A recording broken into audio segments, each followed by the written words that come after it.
Bonjour et bienvenue sur le podcast Le corps a ses raisons. Je m'appelle Lisa et je suis atteinte de la maladie de Crohn depuis 4 ans. J'ai créé ce podcast qui raconte le parcours de personnes atteintes de maladies diverses, souvent rares et méconnues. Tous les mois, j'accueille une nouvelle personne pour nous parler de son parcours avec sa maladie ou sa pathologie. Je les invite à se dévoiler avec sincérité et sans tabou, dans le but d'ouvrir la parole sur des thématiques de santé qui sont parfois difficiles. Je vous souhaite une très bonne écoute sur Le corps a ses raisons. Dans ce nouvel épisode, j'accueille Stérène, 21 ans, atteinte d'endométriose péritonéale et diaphragmatique. Elle nous parle aujourd'hui de son parcours, des premiers symptômes de la maladie jusqu'à son diagnostic, qui fut libérateur pour elle, qui pensait que tout était dans sa tête à force d'entendre les médecins lui dire qu'elle n'avait rien. Bonjour Stérène, merci de témoigner aujourd'hui au micro du podcast Le corps a ses raisons. Aujourd'hui tu vas nous parler de l'endométriose. Est-ce que tu peux te présenter, s'il te plaît ?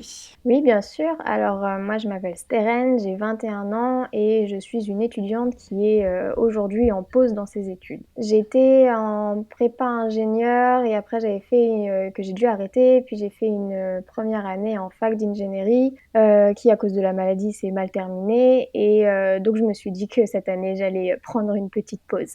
Et donc cette maladie, c'est l'endométriose. Est-ce que tu peux nous expliquer un peu ce que c'est l'endométriose en termes un peu médical, on va dire, et puis nous expliquer un peu ton parcours avec celle-ci ? Alors, en termes médicaux, si je devais l'expliquer simplement, ça serait un peu compliqué parce qu'en fait, l'endométriose, elle est basée sur des théories. Donc, on n'est pas sûr de ce que c'est réellement, enfin de comment en tout cas on l'a. Mais il y a deux grosses théories. Il y en a une qui est très présente en France qui s'appelle la théorie du reflux et qui parle d'en fait quand on a ces règles, c'est la muqueuse utérine qui s'épaissit et qui s'évacue.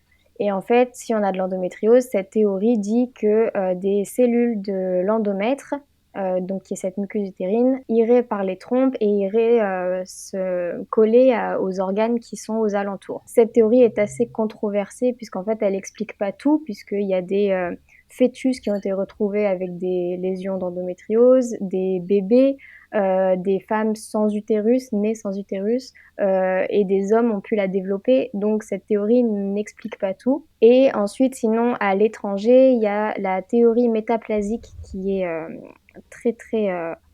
c'est la théorie qu'on explique le plus. Et en fait, ça serait de naissance. Voilà, on développerait cette maladie dans le ventre de notre maman. Et ça serait dû au péritoine, qui est la membrane qui entoure les organes, qui aurait des cellules qui ont la capacité de se différencier et de se transformer en tissu d'endométriose. C'est comme ça que je l'expliquerais. Donc voilà, c'est surtout basé sur une théorie, sur des théories. On ne sait pas réellement les vraies causes. On cherche encore. Après, si je parle de mon cas, par exemple, je peux parler en symptômes, je pense que ça parlera plus. Mes symptômes aujourd'hui, ça va être des douleurs pelviennes et lombaires chroniques, donc ça va être sous forme de crampes, de décharges électriques dans les ovaires. Pour les lombaires, c'est des brûlures. J'ai des douleurs au diaphragme, à l'épaule droite et au cou. Ça, c'est surtout des douleurs neuropathiques, puisque je suis également atteinte d'endométriose diaphragmatique. Et ça va être des douleurs vraiment très vive, comme si j'avais de la foudre dans mon diaphragme et une sensation d'étau, là, comme si on me serrait très fort au niveau de la cage thoracique. J'ai de la fatigue chronique, des problèmes de transit, j'ai des douleurs pendant les rapports sexuels, je faisais des malaises, j'en fais un peu moins qu'avant. Et avant d'être diagnostiquée, j'avais très très mal pendant mes règles, des saignements abondants, chose qu'aujourd'hui je n'ai plus puisque je suis sous traitement qui fait que je n'ai plus mes règles aujourd'hui. J'avais des douleurs à la selle et des douleurs pour uriner. Et donc tu parlais de la période avant que tu sois diagnostiquée. Est-ce que tu peux nous expliquer un peu comment ça s'est passé, comment finalement tu as commencé à avoir des douleurs et à quel moment tu t'es dit il faudrait que j'aille voir un spécialiste ou du moins un gynécologue parce que quelque chose ne va pas ? Alors j'ai eu mal lors de mes toutes premières règles, donc j'avais 13 ans. Mais voilà, j'avais mal et puis c'était t'as pas de chance, toi t'as mal, les autres n'ont pas mal. Tant pis quoi, j'arrivais quand même à aller en cours et tout, donc 13 ans j'étais au collège. Mais à partir de 15 ans, donc à la rentrée au lycée, j'ai commencé à faire beaucoup de malaise dans les transports et je faisais pas encore le lien avec mes règles. Mais je me suis quand même dit que, s'il y avait un truc qui n'allait pas, donc j'allais voir mon médecin traitant. On pensait que c'était, je manquais de fer puisque comme je saignais, bon, c'était pas non plus, c'était pas très inquiétant. Mais après, à partir de 16-17 ans, j'ai commencé à beaucoup rater les cours. Je ratais 5 jours de cours par mois, le temps de mes règles parce qu'en fait, je ne pouvais juste plus bouger. J'étais clouée au lit et je ne bougeais vraiment pas de mon lit pendant 5 jours. Donc c'était assez compliqué et j'ai même fait, là, c'était pendant mon année de terminale, j'ai même fait une phase de déprime puisque, j'ai dû être suivie psychologiquement et parce que, c'était très, très difficile à suivre les cours comme j'étais plus, comme je ne pouvais plus y aller pendant, plusieurs jours et c'est là que j'ai commencé à aller voir, une gynécologue qui m'a donné des pilules pour pour arrêter ces douleurs, enfin tenter d'arrêter ces douleurs. Quand tu dis des pilules, tu parles de la pilule contraceptive. Oui, totalement, oui, c'est la pilule contraceptive et la, pilule, basique qu'on arrête pendant 7 jours, pour avoir ses règles. La pilule, c'est un sujet très controversé aussi, parce que, déjà, il y a des personnes qui ne peuvent pas prendre la pilule à cause de leurs antécédents médicaux, et qu'on dit souvent que la pilule est le traitement de l'endométriose. La pilule ne traite pas l'endométriose, mais va faire arrêter les règles et c'est souvent pendant ces règles qu'on a, de très grosses douleurs. Donc moi, je suis pas pour ni contre, mais j'avoue que chez moi, je suis bien contente de l'avoir parce qu'au moins je suis tranquille pendant une semaine, par mois. Et donc à partir de quel moment le diagnostic a été posé de l'endométriose? Et comment? Donc j'ai fait, j'avais été voilà, voir ma gynécologue à 17 ans environ pour me prescrire une pilule avec des médicaments en plus, ça n'a rien donné. J'ai donc fait une échographie pelvienne, qui n'aura rien donné non plus. J'avais toujours mal 1 an plus tard, donc à ce moment-là, j'ai, 19 ans et je change, de pilule pour une pilule continue. Donc ça, c'est pour une pilule qui me fait stopper complètement mes règles et je fais également une IRM, qui dira que j'ai le ligament utérosacré droit, épaissi. Enfin, c'est, un ligament qui tient l'utérus. Ça peut être un signe d'endométriose, mais voilà, ça peut être signe de toute autre chose aussi et de trucs pas forcément très, inquiétants. Donc on me prend pas forcément plus au sérieux que ça. Je change à nouveau de pilule 2 mois plus tard. Parce que j'avais toujours mal sous la dernière pilule, malgré qu'elle arrête mes règles. Puis, 3 mois plus tard, je vais voir pour la première fois un médecin spécialiste, de l'endométriose et avec qui ça s'est extrêmement mal passé. Je lui amène mes images où il y avait marqué comme diagnostic que, voilà, le fait que mon ligament utérosacré droit était épaissi, c'était, séquelaire d'endométriose et donc ce médecin, spécialiste m'a dit, que, il savait pas pourquoi j'étais là, que, je m'inventais des maladies, que, je n'avais rien du tout et mes douleurs étaient dues à mon alimentation, alors qu'il ne m'avait posé, aucune question sur mon alimentation. Donc voilà, je lui ai quand même expliqué toutes mes douleurs parce qu'il me posait aucune question et donc je voulais bien lui prouver en fait que, j'avais mal et que ces douleurs n'étaient pas normales et non, pour lui, il me trouvait toujours une excuse. C'était soit mon alimentation, soit, la pilule que je prenais qui m'allait pas et donc voilà, je suis sortie de là avec un rendez-vous pour une nutritionniste parce que, il pensait que c'était mon alimentation et pour un nouveau changement de pilule, encore une fois. Mais donc je suis sortie de ce rendez-vous complètement, dépitée parce que, il m'avait dit que j'avais rien, en fait. Voilà, donc comme ma gynécologue qui me suivait depuis le tout début, m'avait dit que j'étais sûrement atteinte d'endo et que, lui il m'avait dit pas du tout, ça m'avait extrêmement mis mal et vexée en plus, enfin j'étais très vexée. Donc j'ai changé de gynécologue pour, me dire: «Bon, je vais demander un autre avis». Ce gynéco m'a refait faire une IRM plus une échographie pelvienne et endovaginale, donc une échographie sur le ventre et dans le vagin et à l'IRM, on verra que les 2 ligaments, donc l'utérosacré droit et gauche sont épaissis. On me dit que, c'est pas très grave, il y a rien. Et on me refait changer de pilule encore une fois et à ce moment-là, c'est bon, voilà, je perds espoir. Je me dis que j'ai rien, mon médecin traitant me dit que j'ai rien, mon gynécologue me dit que j'ai rien, le spécialiste dit que j'ai rien et je commence à me dire: «Bah, en fait, c'est dans ma tête» et ma famille aussi, hein, parce que bon, ça faisait quand même, ça fait depuis là, j'ai 20 ans, quoi. Mhm. J'ai 19 ans. Donc depuis 13 ans, j'ai mal et personne ne trouve rien.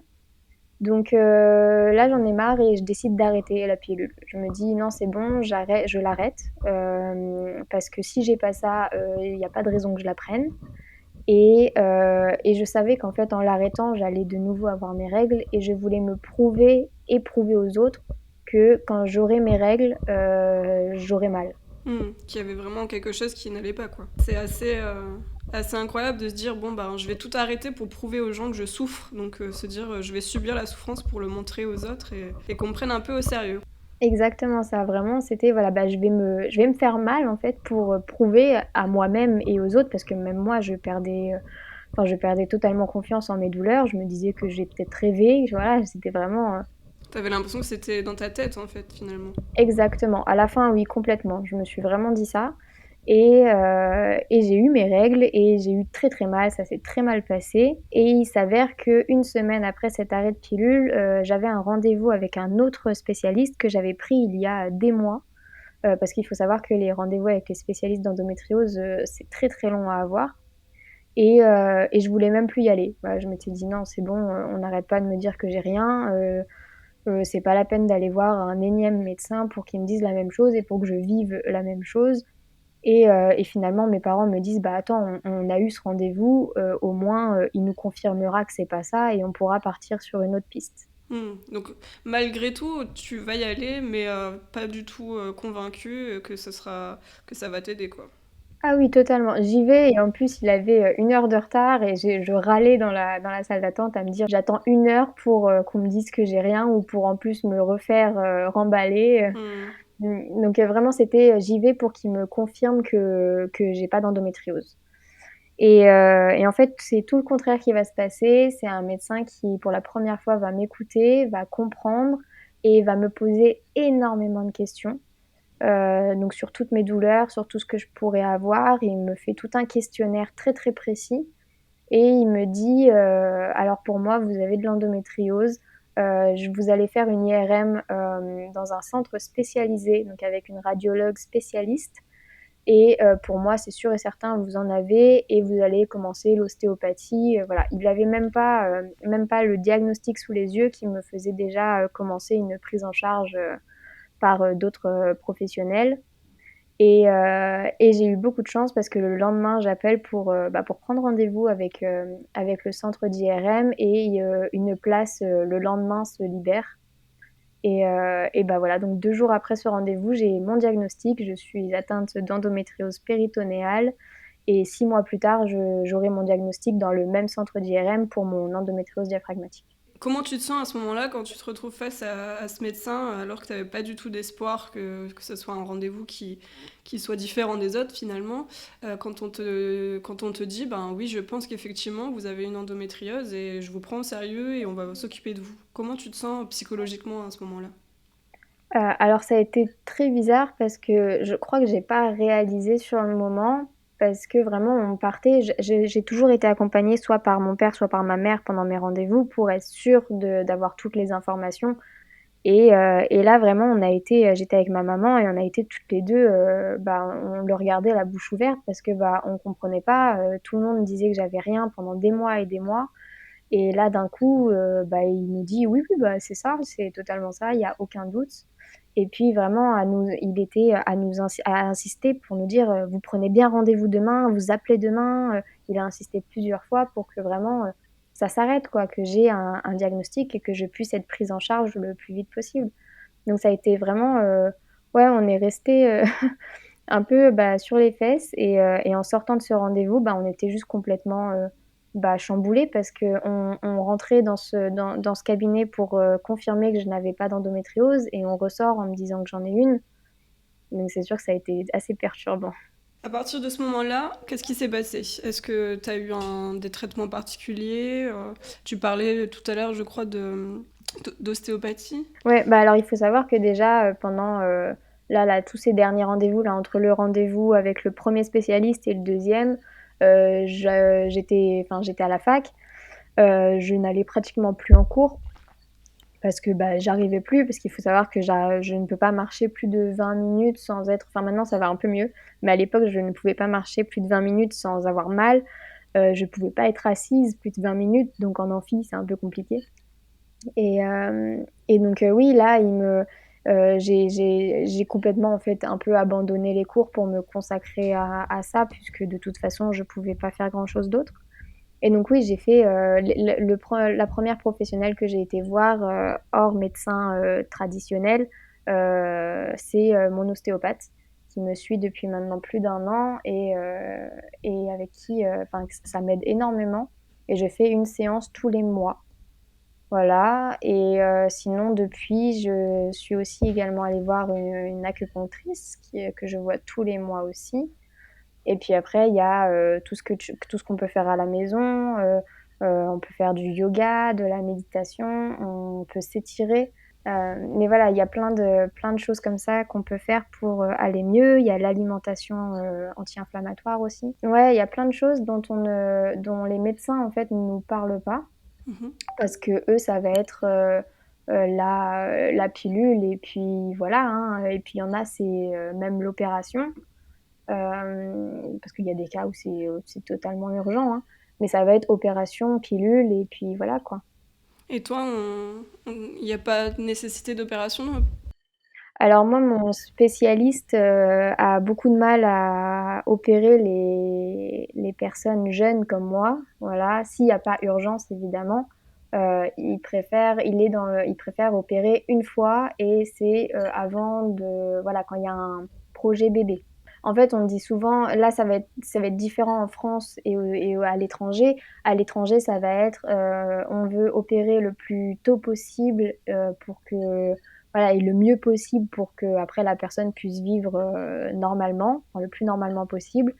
En France, ça va être opérer avant projet bébé et ne pas opérer plus, ou alors il y en a qui se retrouvent vraiment, après ça dépend des chirurgiens, mais il y en a qui se retrouvent à 10 opérations à 25 ans, quoi.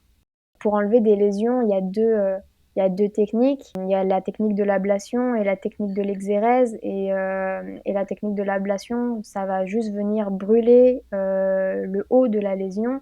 Et l'exérèse, ça va venir chercher les racines de la lésion. Bon, en France, il y a les deux qui se font. Des fois, il faut faire de l'ablation parce qu'on est obligé, parce que sinon ça abîmerait trop l'organe. Mais il y en a qui font vraiment juste comme ça, qui brûlent toutes les lésions et puis qui referment et qui disent que c'est fini. Mais le problème, c'est que bah, 2 mois plus tard, le patient, tout a repris, quoi. Donc, faut être bien pris en charge pour une opération. Faut avoir très confiance en son chirurgien et bien savoir comment il opère. Du coup, aujourd'hui, tu disais que tu avais mis en stand-by tes études. Peut-être qu'en ce moment, finalement, c'est un peu compliqué pour tout le Oui. monde, mais pour sortir, pour avoir une vie de jeune femme, finalement, comment tu vis ça? Je fais une formation en psycho qui ne me donnera pas de diplôme, enfin, je ne pourrai pas travailler après cette formation-là, mais parce que avec mon compte Instagram sur lequel je me sensibilise à l'endométriose, je rencontre énormément de personnes atteintes d'endométriose et qui ont beaucoup besoin d'aide et je les aide avec grand plaisir. Et en fait, bah, je me suis dit que bah, aider les gens, c'est quand même quelque chose que j'ai toujours aimé faire. Et pourquoi pas bah, prendre l'endo comme force et me réorienter dans un métier comme celui-là. Donc c'est pour ça que je fais une formation cette année pour voir si ça me plaît et pour pouvoir avoir un tremplin pour essayer de reprendre l'année prochaine. Mhm. Après, sinon, oui, c'est sûr que aussi en ce moment, j'ai les soirées et tout avec les amis, c'est pas ce qu'il y a de plus fréquent. Oui, c'est sûr. Euh, donc, j'ai pas trop à sortir d'excuses pour ne pas y aller. Hein. Le Covid est une bonne excuse. Mhm. Mais c'est sûr que dans la vie normale, c'est un peu plus compliqué parce que bah, déjà, on est très fatigué. Donc, on va pas tenir jusqu'à 3 heures du matin comme les autres. Et encore. On va avoir besoin de prendre des médicaments. Voilà, moi j'ai des médicaments à prendre. Ouais, j'ai un appareil de neurostimulation là que je mets avec des électrodes pour tenir, parce que je peux pas tenir debout toute la soirée. Donc c'est sûr que c'est un peu plus compliqué. On va très vite refuser des choses. Je vais essayer de voir les gens, mais dans des contextes où j'ai pas, où je sais que ça va aller, quoi. Si je suis fatiguée, je peux rentrer chez moi, ou alors j'ai un lit à proximité, des toilettes, etc. Vraiment, je vais pas me mettre dans des situations compliquées. C'est sûr que par contre, parfois, on va proposer une balade et qui peut durer plusieurs heures. Et comme bah, j'ai pas une jambe dans le plâtre, bah, on va se dire que ça va le faire. Et en fait, bah non, je peux pas, je pourrais jamais la faire cette balade.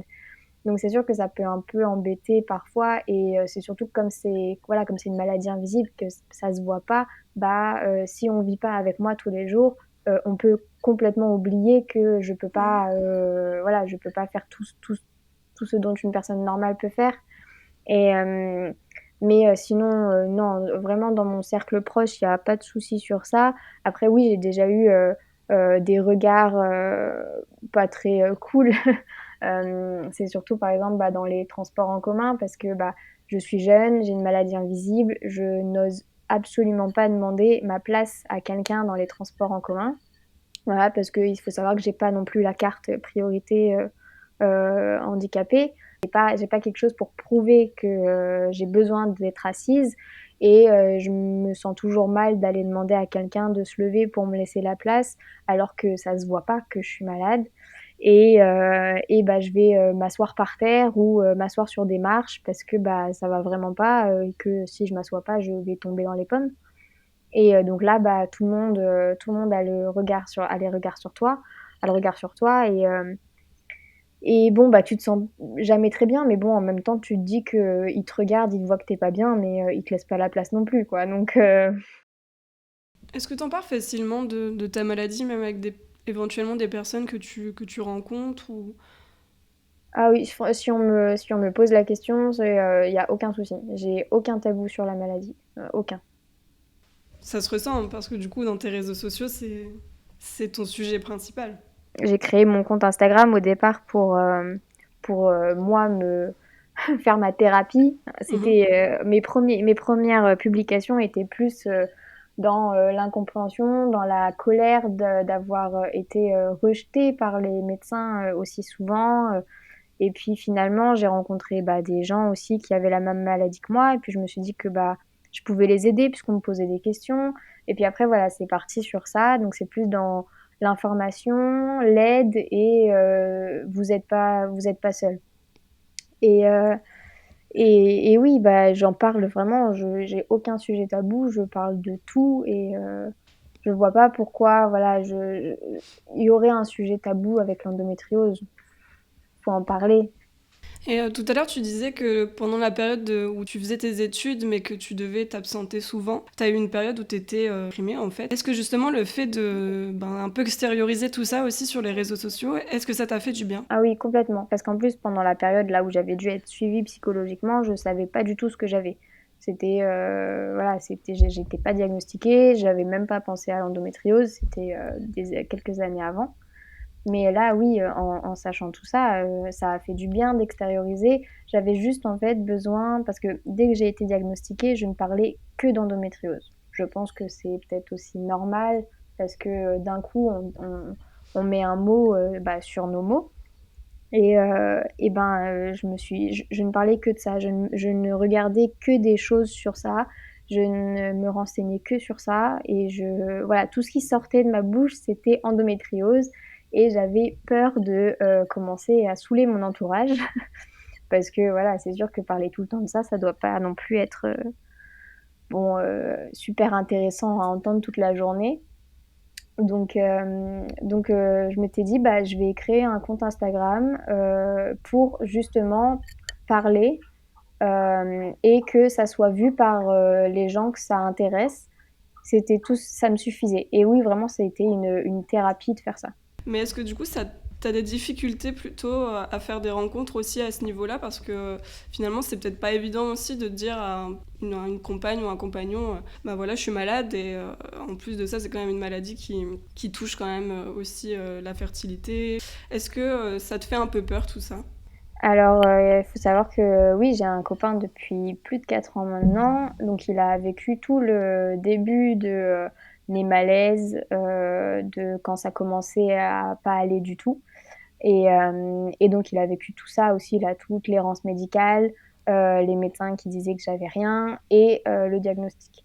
Donc je pense que ça a aidé parce qu'il a vécu tout ça avec moi et que j'ai pas dû annoncer comme ça sans le connaître. Après, c'est sûr que moi, comme je me suis pas retrouvée dans cette situation-là, j'ai pas de, voilà, de conseils ou je sais pas ce que ça fait, mais je sais que c'est extrêmement compliqué quand j'entends des personnes parler de ça. Comment annoncer en fait à une nouvelle personne qu'on a envie de fréquenter, qu'on est malade, que les rapports sexuels, en tout cas, enfin, j'allais dire avec pénétration, mais c'est même pas forcément avec pénétration, puisque les douleurs peuvent être à l'excitation et à l'orgasme, et à la pénétration profonde aussi, même juste à l'entrée, puisqu'il y a un nerf qui passe par là et qui peut être atteint.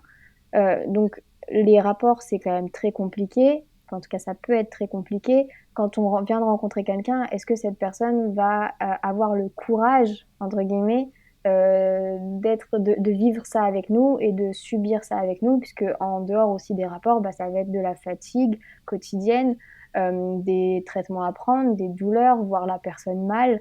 C'est sûr que pour l'autre, c'est pas facile quand même. À quel moment tu as eu ce déclic de te dire bah, finalement je suis malade, maintenant il faut que je reste positive, il faut que je continue en fait à vivre comme ça malgré tout. Alors je pense que je suis dedans. Voilà,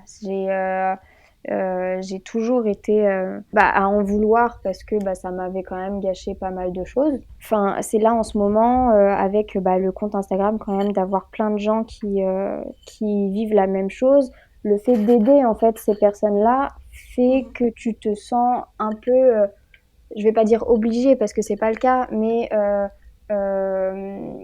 de l'avoir accepté pour pouvoir les aider. C'est d'être un peu plus avancé pour pouvoir aider, ce qui n'est pas totalement ce qui est pas totalement vrai. Hein. On peut ne pas l'avoir accepté et quand même aider les autres. Mais ce compte Instagram et d'avoir beaucoup parlé avec les gens m'a fait beaucoup grandir à ce niveau-là et avec tout plein de conseils, en sachant que plein de gens vivent la même chose et qu'on voit des personnes atteintes de cette maladie très positives. En fait, ça donne envie de se dire, oui, de toute façon, c'est là, ça partira pas comme ça. Je vais tout faire pour mieux vivre avec et puis on verra. Et puis voilà, le fait vraiment d'avoir pris cette année blanche à la maison où voilà, j'ai pas à aller en amphithéâtre, de suivre des cours, d'avoir une pression en plus et de se consacrer qu'à ça, ça a fait que tu l'acceptes un peu plus, quoi. Est-ce que tu redoutes un peu de reprendre ce rythme-là, de reprendre des études? Ouais, complet. Parce que c'est, ça va remettre quand même dans une situation qui est compliquée, hein, parce que si tu es fatigué et que tu cours, tu cours. C'est pas, tu décides pas comme ça. Après, moi, je vais essayer d'avoir quand même les cours à distance, si je peux. Parce que oui, c'est sûr que même si j'ai pris voilà, mon année là, pour me consacrer à ma santé et que j'ai tout fait pour aller mieux, en tout cas psychologiquement, je vais beaucoup, beaucoup mieux. Mais physiquement, ça ne suit pas. Et une année, même deux, même trois, je pense, ça me fera pas marcher, ça me fera pas tenir une vie d'étudiante normale. Donc c'est sûr que ça fait toujours un peu peur de reprendre, mais faut avancer aussi et je vais essayer. Voilà, c'est pas très grave si ça se passe pas, c'est embêtant quand même, mais je rebondirai sur autre chose. Voilà, faut s'adapter.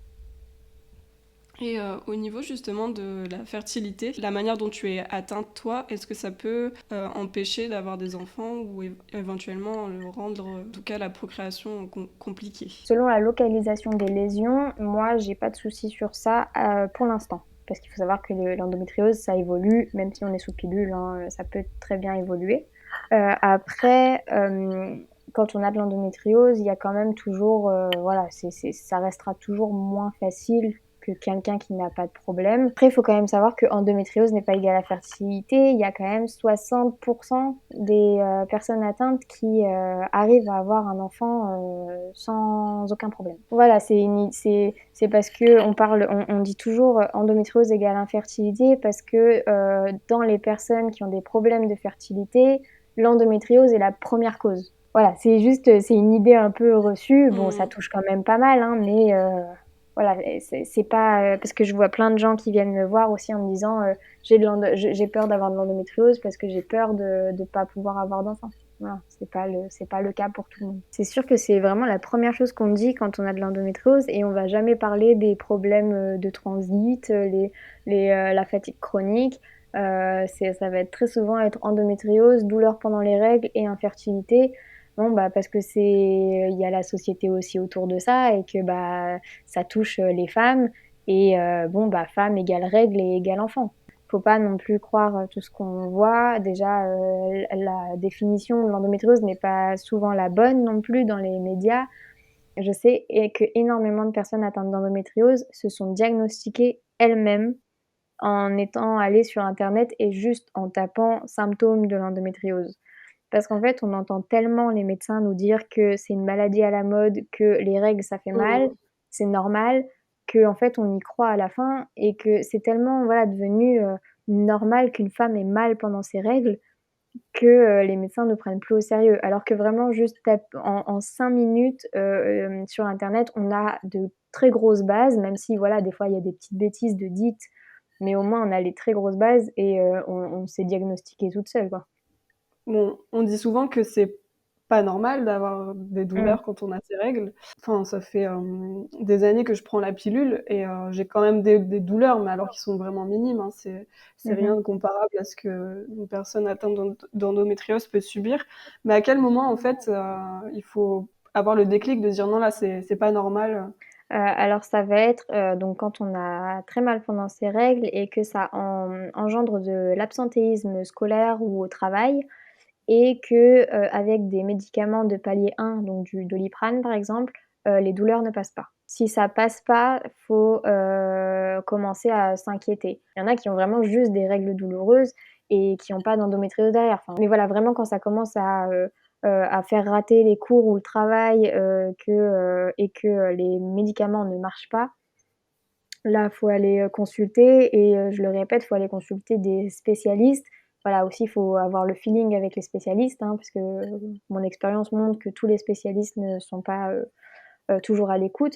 Mais voilà, aller voir quelqu'un qui s'y connaît et faire ses examens avec des radiologues qui s'y connaissent aussi. Voilà, Mmh. qui font des radios d'endométriose toute la journée et pas, des radiologues, qu'on peut trouver dans n'importe quelle clinique qui vont faire des radios de genoux, de chevilles, puis d'endo et voilà, ils sont pas formés pour voir, les lésions et parce que voilà, les lésions d'endométriose, si elles font, moins de 5 millimètres, elles se voient pas. Donc et ça veut pas dire qu'elles sont pas là et qu'elles ne Mmh. font pas mal. Donc c'est faut bien être prise en charge, avec des gens qui s'y connaissent parce que même si on voit rien aux images, bah, le spécialiste pourra dire: «Oui, mais les symptômes sont vraiment là, donc c'est sûr qu'il y en a». Et justement, par rapport à ça, je sais pas si toi, tu as des spécialistes à conseiller, en tout cas. Oui, alors, bah, mon spécialiste, c'est le docteur Even. Il est à Paris, il est dans le 92 aussi et je me suis fait diagnostiquer là, le centre d'IRM, il est à Paris, c'est le centre Bachaumont. Mais par contre, je sais que quand il y a des personnes qui viennent me parler sur Instagram et me demander des adresses, j'ai une liste de recommandations de spécialistes que je partage. Comme ça, bah, les personnes ont plus ont du choix. Parce que voilà, ça peut coller avec, moi je peux coller avec quelqu'un et avec un spécialiste et une autre personne ne collera pas avec. Oui, c'est important finalement aussi, bah, d'être écouté et d'être, Mmh. bien pris en charge, en fait. Oui, totalement, parce qu'en plus, l'endométriose, voilà, même si, moi je te dis depuis le début que j'en parle sans aucun tabou et que je m'en fiche complètement, je peux parler de tout, vraiment de tout, c'est que ça reste quand même une maladie qui touche les règles, qui parle de sang, qui parle de rapports sexuels, d'intimité. Donc c'est sûr que si on est face à un médecin qu'on sent pas, voilà, avec qui on se sent pas à l'aise, qu'on se voit pas parler de nos rapports, parce que voilà, je le dis, ça peut arriver qu'on soit obligé pas de raconter un rapport, mais de dire bah alors j'ai mal quand j'ai une pénétration très profonde ou vraiment à l'entrée, ou enfin voilà, faut quand même être assez à l'aise avec la personne qu'on a en face de soi. Qu'est-ce que tu conseillerais aujourd'hui à quelqu'un qui écoute cet épisode et qui est soit en train d'être diagnostiqué ou justement un peu dans le doute sur le fait d'avoir une endométriose ou qui vient justement de savoir qu'il est atteint de cette maladie? Déjà que ces personnes ne sont pas folles, que si elles ressentent des douleurs, que c'est bien réel, que quoi qu'on leur dise, quoi que les médecins peuvent dire, quoi que leur famille peut dire, si elles ont mal, c'est pas juste psychosomatique, hein. Voilà, il y a de la douleur, c'est qu'il y a un problème. Donc il faut croire en soi, qu'il faut vraiment écouter son corps, qu'il faut être suivi par des personnes spécialistes en qui on a confiance, et puis après essayer de se renseigner au maximum sur sa maladie. Vraiment, c'est le plus important parce que quand on va être vraiment au point sur sa maladie, on va pouvoir avoir de réelles discussions avec les médecins et pas une relation patient-médecin où le médecin est plus haut est supérieur au patient, parce que c'est souvent ce qui se passe quand même, c'est que voilà, le patient va voir le médecin ordonne et le patient exécute. Non, là, quand on est vraiment au point, parce qu'en fait, le médecin va noyer le poisson avec des mots qu'on comprend pas et des fois, on n'ose pas poser la question. Non, voilà, faut vraiment poser les questions, hem, et demander des explications si on comprend pas. Par exemple, si le médecin, dit quelque chose et que nous, on a lu autre chose, on n'est pas d'accord parce qu'on veut pas prendre ce traitement, parce qu'on a vu que ça pouvait faire ci, ça pouvait faire ça, on peut lui poser la question. Toutes les questions qui passent, faut les poser parce qu'après sinon quand le rendez-vous est fini, on fait: «Bah mince, je lui ai pas posé cette question-là et en fait, je sais pas, je sais pas trop». Voilà, vraiment, même si on a l'impression que c'est des questions bêtes, c'est jamais bête. On n'est pas médecin, on n'est pas né, spécialiste de sa maladie. Voilà, on apprend et puis, c'est quand même notre corps, quoi, et puis les choses qu'on va faire dessus ou les médicaments qu'on va prendre, c'est pas le médecin qui les prend, hein, c'est nous. Donc il faut vraiment, voilà, ne pas hésiter à poser des questions et bien, bien se renseigner. Et aujourd'hui, ça serait quoi ta devise au quotidien? J'ai une phrase que j'aime beaucoup et avec laquelle je vis depuis maintenant très longtemps, depuis que je la connais. C'est une phrase d'Albert Einstein et qui dit, que «Tout le monde est un génie, mais si vous jugez un poisson sur ses capacités à grimper à un arbre, il passera toute sa vie à croire qu'il est stupide».